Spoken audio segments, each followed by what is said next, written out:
Maaf karena tadi ada gangguan teknis, jadi agak tersendat sedikit, tapi saya percaya Roh Kudus tetap bekerja.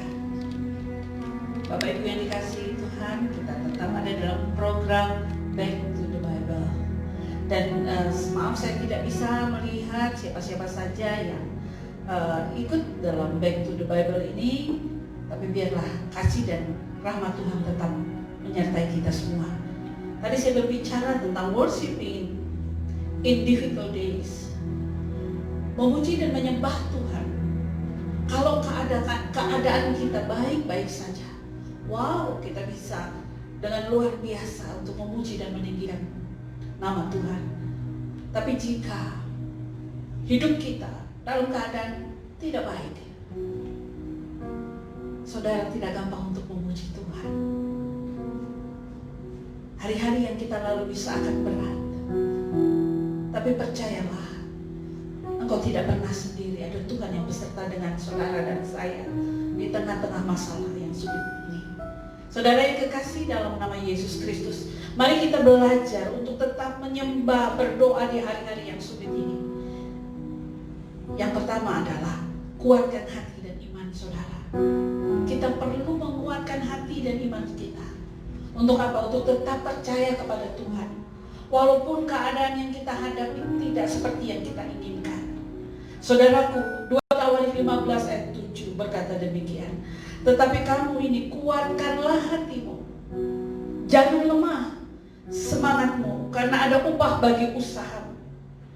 Di dunia yang penuh dengan tantangan ini, kita berada dalam peperangan setiap hari. Melawan apa? Melawan tipu muslihat daripada iblis. Banyak sekali hari-hari ini anak-anak Tuhan yang jatuh karena tidak kuat, tidak memperlebar imannya di hadapan Tuhan.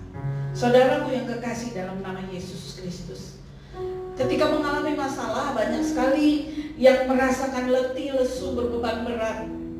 Tapi dengar Yakobus 1 ayat 12, berbahagialah orang yang bertahan dalam pencobaan, sebab apabila ia sudah tahan uji, ia akan menerima mahkota kehidupan yang dijanjikan Allah kepada barang siapa yang mengasihi Dia. Sekali lagi, sebagai hamba Allah saya mau berkata, kuatkan dan teguhkan hati saudara. Mari kita belajar hari ini dari Habakuk saudara. Habakuk mengalami penderitaan yang hebat karena dia ditindas oleh musuh-musuhnya. Ladang yang biasanya menghasilkan tidak menghasilkan. Bahkan saudara, ternaknya juga terhalau dari kandang. Yuk kita baca Habakuk 3 ayat 17. Habakuk 3 ayat 17. Sekalipun pohon ara tidak berbunga, pohon anggur tidak berbuah, hasil pohon zaitun mengecewakan, sekalipun ladang-ladang tidak menghasilkan bahan makanan, kambing domba terhalau dari kurungan, dan tidak ada lembu sapi dalam kandang, namun aku bersorak-sorak di dalam Tuhan, beria-ria di dalam Allah yang menyelamatkan aku. Saudaraku, bersukacita di tengah penderitaan itu tidak gampang. Ya, memuji dan menyembah Tuhan di tengah penderitaan itu tidak gampang. Namun, saya mau katakan, tembok Yeriko rubuh itu bukan karena kekuatan pasukan. Justru bangsa Israel mengelilingi kota itu dengan sorak-sorai. Saya mau katakan sekali lagi, puji-pujian bagi Tuhan menghasilkan kuasa yang dahsyat. Saya ulang, puji-pujian bagi Tuhan menghasilkan kekuatan yang dahsyat. Tembok permasalahan apapun yang saudara hadapi bisa terhalau bersama dengan Dia. Saudaraku yang kekasih, makanya dikatakan dalam firman, hati yang gembira adalah obat yang manjur. Memang masalah datang bertubi-tubi, tapi kita harus tetap bersukacita di dalamnya. Karena apa? Karena ada Yesus beserta dengan kita. Yang kedua, ketika permasalahan sulit menimpa hidup saudara, yang kedua adalah semakin melekat kepada Tuhan. Jangan fokus pada masalah saudara, tapi saudara dan saya harus fokus kepada Tuhan. Karena kalau saudara fokus kepada masalah saudara, saudara akan jauh daripada Tuhan. Tapi saya percaya yang di rumah adalah orang-orang yang terfokus kepada Tuhan. Karena engkau tahu pencobaan pencobaan yang kau alami tidak melebihi kekuatanmu. Ada Tuhan bersama dengan saudara. Yang ketiga, percaya akan janji Tuhan. Dalam akhir hidup Joshua, saudara, dia berkata bahwa di sepanjang perjalanan hidupnya tidak ada satupun janji dan kesetiaan Tuhan yang tidak digenapi. Saudara dan saya pasti pernah menerima janji daripada Tuhan. Percaya akan Dia. Pasti suatu saat air matamu dihembuskan. Pasti suatu saat engkau akan melihat kemenangan yang asalnya daripada Tuhan. Saudara, mari saudara lebih lagi dekat dengan Tuhan. Walaupun situasi saudara dan saya sulit. Hari ini saya berada dengan Pak Pardede di tengah-tengah kita. Ya, Pak Pardede ini beberapa waktu yang lalu kena COVID ya Pak ya. Bapak bisa menceritakan bagaimana awalnya Pak sampai bisa terjangkit COVID Pak. Terima kasih Ibu Dedi. Shalom Bapak Ibu Saudara semua yang tergabung dalam live Facebook Ya. Ibu Dewi Sani dalam acara Back to the Bible. Yes. Pada kesempatan ini saya diberikan waktu untuk menyaksikan perbuatan Tuhan yang ajaib. Tapi sebelumnya saya menjawab pertanyaan Ibu Dewi dulu. Kenapa, bagaimana awalnya begitu? Bapak bisa kena. Iya. Saya dari kantor itu memang dalam 3 bulan terakhir itu mendapatkan tugas sering keluar kota. Oh, jadi Bapak sering keluar kota ya Pak? Iya. Nah, terakhir saya melakukan perjalanan dinas dari kota Banjarmasin dan kota Serang begitu, secara bersambung begitu. Setelah pulang dari perjalanan dinas tersebut, oleh kantor kami diwajibkan untuk melakukan swab. Oh, tes ya. Dan hasil swab tersebut menyatakan ada 9 orang dari kami satu kantor yang positif COVID-19. Dan di dalamnya ada Bapak? Dan ada saya dan 4 orang, diantaranya itu dari satu ruangan dengan saya. Oh, apa yang Bapak rasakan pertama kali mengetahui bahwa hasil tes itu Bapak ternyata positif? Ya, awalnya saya tidak percaya karena saya merasakan tidak ada yang terlalu bermasalah dengan kesehatan saya. Adapun yang saya rasakan adalah hanya gejala flu biasa saja. Buat saya memang hal itu sering saya alami. Nah, ketika hasil swab itu mengatakan saya positif terpapar COVID-19, saya sempat menyanggah kepada dokter saya, ini saya perlu mungkin second opinion di laboratorium yang lain, saya bilang. Tapi dokter saya kekeh mengatakan bahwa laboratorium klinik Prodia itu yang terbaik, salah satu yang terbaik di Indonesia katanya. Ke laboratorium mana lagi kita harus ini katanya. Tapi memang itu tidak bisa dibohongin. Nah, dalam perjalanan waktu hari berikutnya, hari ketiga, memang semakin saya rasakan memang ada virus itu dalam tubuh saya. Nah, begitu Bapak mendengar bahwa dan mengetahui Bapak kena COVID, perasaan Bapak itu bagaimana, Pak? Jujur, saya shock. Ya, jadi Bapak merasa shock ya? Shock terutama di rumah kan Bapak?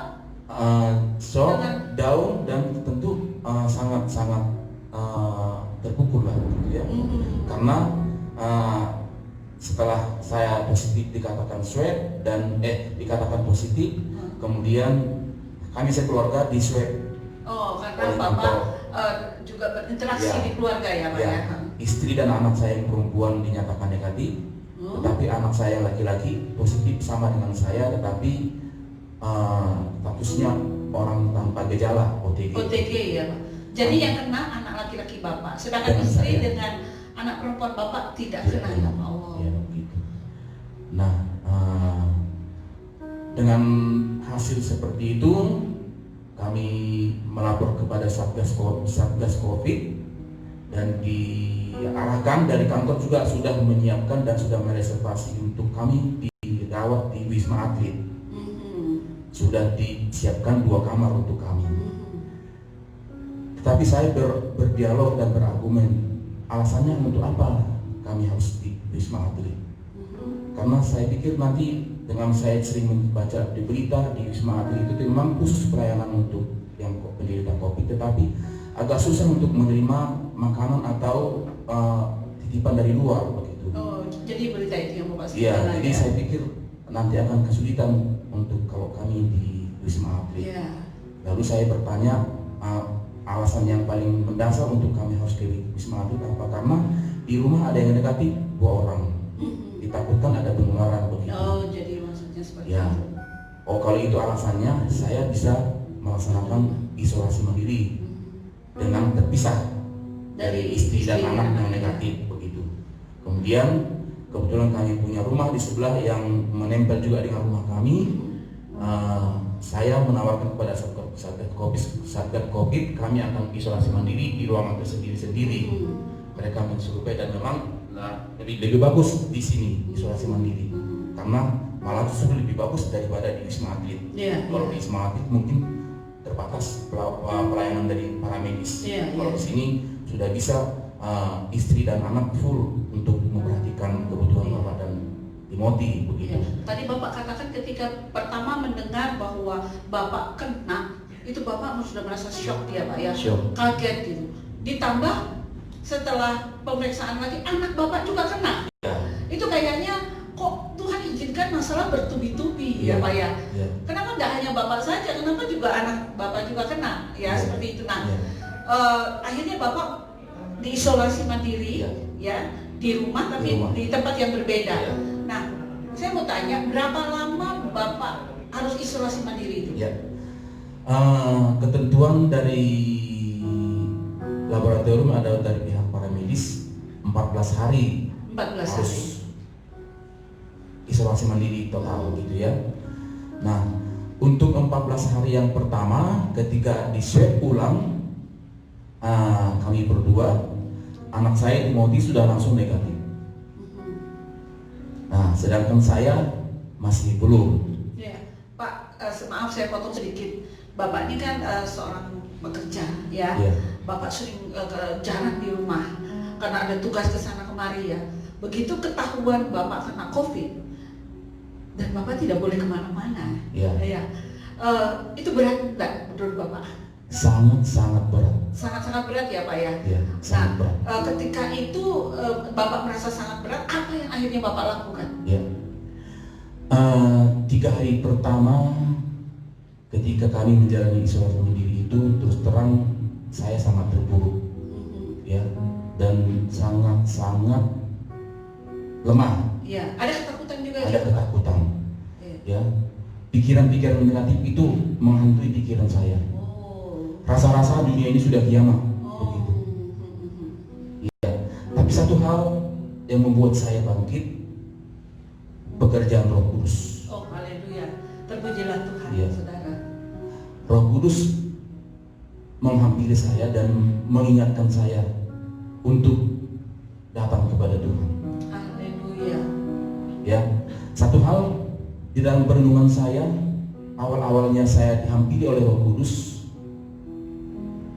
di dalam Ayub 2 ayat 10, masakan hal yang baik saja dapat kamu terima, tetapi hal yang buruk juga harusnya bisa kita terima. Saya belajar dari firman Tuhan ini dan sangat saya renungkan, selama ini banyak kebaikan Tuhan yang jadi saya Bapak terima. bisa dalam keadaan yang tidak baik, Bapak bisa mengingat kebaikan Tuhan dalam hidup Bapak. Luar biasa. Lanjut Pak. Dan dengan kondisi seperti itu, akhirnya Roh Kudus juga membantu saya untuk banyak berdoa. Dan waktu saya dan anak saya selama isolasi mandiri itu, dan yang banyak kami lakukan hanya berdoa. Jadi Bapak berdoa dan berdoa Pagi, di tengah situasi begitu. Pagi bangun kami sudah renungan dengan anak saya, kemudian malam sebelum tidur saya ajak anak saya di ruang tengah Jadi kami tidak masuk dalam satu ruangan, tidak gabung satu ruangan. Saya di depan pintu kamar anak saya dan kami berdoa bersama. Begitulah tiap malam kami lakukan. Jadi hal yang ini yang biasanya nggak pernah kami lakukan. Tetapi dengan kejadian seperti ini Bapak bisa lebih dekat dengan Tuhan ya. Dengan anak berdoa. Dan dengan anak juga ya Bapak ya. Karena 40 hari ya tidak boleh keluar dari rumah. Saudara bisa bayangkan saudara. Dan tadi saya katakan biasanya Pak Pardede ini tugasnya kemana-mana. Tapi Tuhan izinkan selama 40 hari dia tidak bisa kemana-mana. Dan yang sangat terharu tadi dari kesaksian dari Pak Pardede, hari-hari yang dia gunakan untuk berdoa. Dan sesuatu yang indah tadi diperkatakan oleh Pak Pardede, jangan maunya yang baik saja yang dari Tuhan, yang gak baik juga tetap mengucap syukur. Tadi firman-Nya memang sulit untuk mengucap syukur di tengah keadaan-keadaan yang tidak baik. Tapi Bapak tetap lakukan untuk dekat dengan Tuhan, untuk bersekutu dengan Tuhan dengan anak Bapak. Yang dimana Pak Pardede tidak dapatkan sebelum kena COVID. Setelah kena COVID, Bapak bisa lebih dekat dengan Tuhan. Luar biasa. Terus Pak, lanjut Pak. Tadi di awal Ibu sudah menyampaikan firman Tuhan bahwa kuatkan iman di tengah-tengah kesulitan. Yes. Dan itu yang saya alami. Kesulitan yang saya alami bukan hal yang biasa. Ya, tekanan dari luar, dari dalam diri sendiri juga. Jujur pernah kami alami juga seorang dari lingkungan pun sangat menolak keadaan kami. Sepertinya dengan adanya kami menerima status penderita COVID ini sepertinya aib. Bahkan ada yang kalau mau lewat dari rumah kami itu sudah pakai tutup ini, tapi langsung lari-lari seperti ketakutan begitu.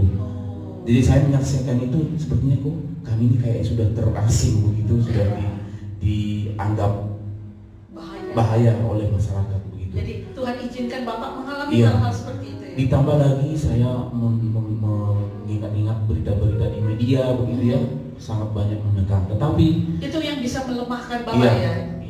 Tetapi itu tadi karena pertolongan Roh Kudus, kuat iman saya di dalam tengah kesulitan itu karena saya bawa dalam doa. Kami banyak berdoa. Ya, waktu 40 hari tidak singkat Bapak Ibu. Saya isi dengan beribadah, memuji, menyembah Tuhan. Setiap acara live streaming yang ada di YouTube saya lahap semua. Wow, luar biasa. Siang dan malam, bayangkan itu 40 hari siang dan malam. Di ruangan yang terbatas, begitu ya. Nah, karena tentu karena kita hanya sendiri, tentu jam tidur kita sudah banyak. Kadang malam susah tidur lagi karena sudah tidur pada siang harinya gitu. Tapi saya puji Tuhan, sekarang puji Tuhan kemajuan teknologi IT ini sangat memberikan fasilitas yang luar biasa buat kita ya. Bisa beribadah setiap saat di dalam YouTube, bahkan ada Alkitab digital. Iya, betul. Alkitab digital itu ketika saya susah tidur, saya setel itu dan saya dengarkan firman Tuhan yang menguatkan dan lama-lama saya ketiduran. Jadi saya begitu selama isolasi mandiri dalam 40 hari itu, saya begitu menikmati indahnya bersama dengan Tuhan. Wow, jadi saudaraku yang kekasih, ketika Tuhan izinkan sesuatu terjadi pada diri kita, Tuhan mereda-redakan sesuatu yang indah buat kita, untuk kita lebih dekat lagi kepadanya. Luar biasa ya kesaksian dari Bapak. Jadi totally 40 hari ya Pak? Iya. 40 hari? Persisnya 42 hari, tapi 40 hari saya sudah bisa, harusnya 42 hari, tapi yang hari ke-40 saya sudah bisa keluar begitu. Menurut Bapak, ketika 40 hari itu Bapak bersekutu dengan Tuhan, Bapak ada merasakan perbedaannya enggak? Pasti. Banyak hal yang Tuhan nyatakan. Wow. Ya, banyak hal yang Tuhan singkapkan. Kebaikan Tuhan di balik semua itu sangat nyata kami rasakan. Ada hal yang bisa kami terima bahwa itu suatu teguran yang pertama. Ya, menerima kesulitan ini, menerima penderitaan ini, kami menerima bahwa itu ada suatu hal merupakan teguran daripada Tuhan. Dan di tengah-tengah isolasi mandiri itu saya bertobat dan selesaikan kepada Tuhan. Kemudian yang kedua, ada kemajuan dalam hubungan kekeluargaan kami. Wow. Ada rekonsiliasi yang lebih baik, ya. Seperti tadi yang saya katakan, sangat tidak pernah kami berdoa bersama dengan anak seperti itu. Tapi dengan isolasi mandiri ini, mau nggak mau memang harus kita berdoa bersama. Saya teringat perkataan Bapak di awal begitu mendengar bahwa Bapak kena COVID, Bapak shock, Bapak takut seperti itu ya. Tapi ternyata setelah Bapak jalani, wah ternyata Tuhan punya rencana di balik masalah. Yang pertama adalah lebih dekat lagi dengan Tuhan. Yang kedua adalah ada doa dengan anak laki-laki. Yang selanjutnya adalah ada doa keluarga. Wah luar biasa ya. Tidak terpikirkan bahwa jalan-jalan Tuhan itu tak terselami, tapi ujung-ujungnya selalu indah. Haleluya. Dan menurut Bapak, ketika Bapak sembuh, apakah Bapak merasakan ada sesuatu yang berbeda dalam diri Bapak?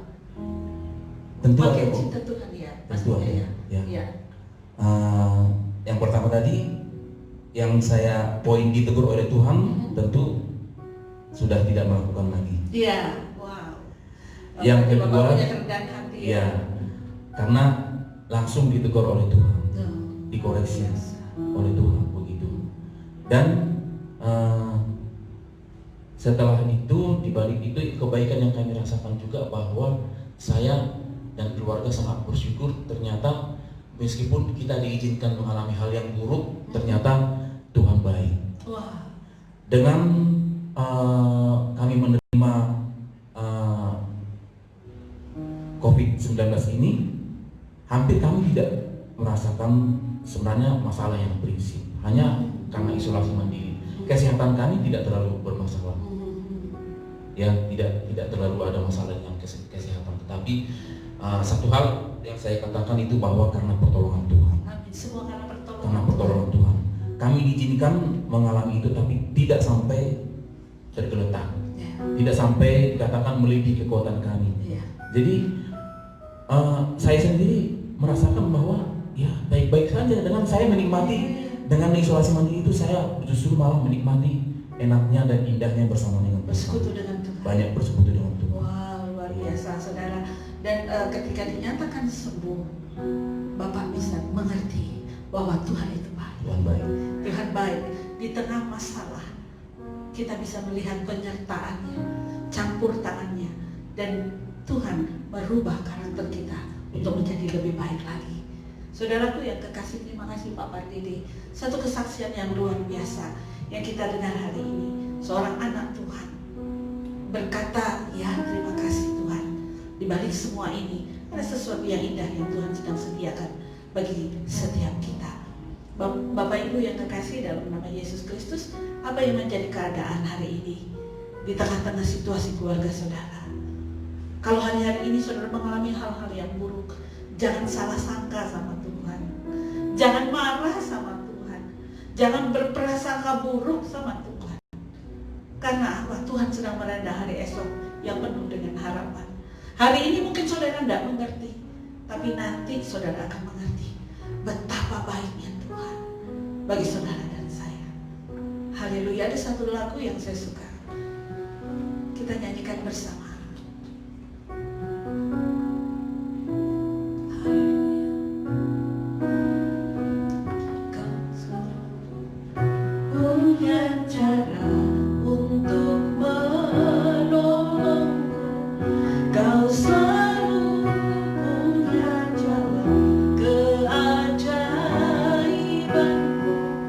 Kau dahsyat dalam segala perbuatan.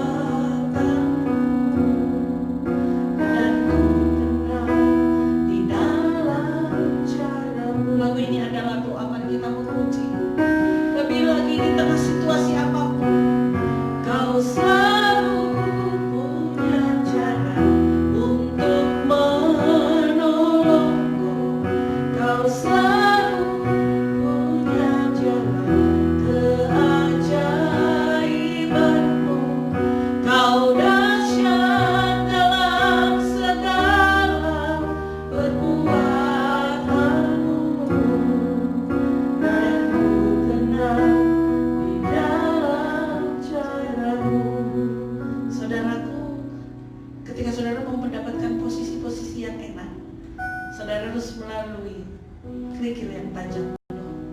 Karena Tuhan mau saudara memiliki pribadi yang berbeda, mengandalkan Tuhan dalam segala perkara. Mari kita tundukkan kepala, kita berdoa. Terima kasih Bapa untuk Live FB Back to the Bible ini Tuhan. Kami tahu mujizat masih tetap ada. Oleh karena itu di situasi sulit bagaimanapun, kami tetap mau mengangkat tangan kami ke sorga. Kami mau tetap berdoa, memuji dan menyembah Engkau. Walau jalan keluar belum kami dapatkan, kami tetap mau menyembah Engkau. Kami tetap mau percaya akan Engkau. Kami tetap mengangkat hati kami. Kami tetap mengangkat iman kami. Pengharapan kami hanya di dalam-Mu Tuhan. Sebab kami tahu pertolongan-Mu tidak pernah terlambat.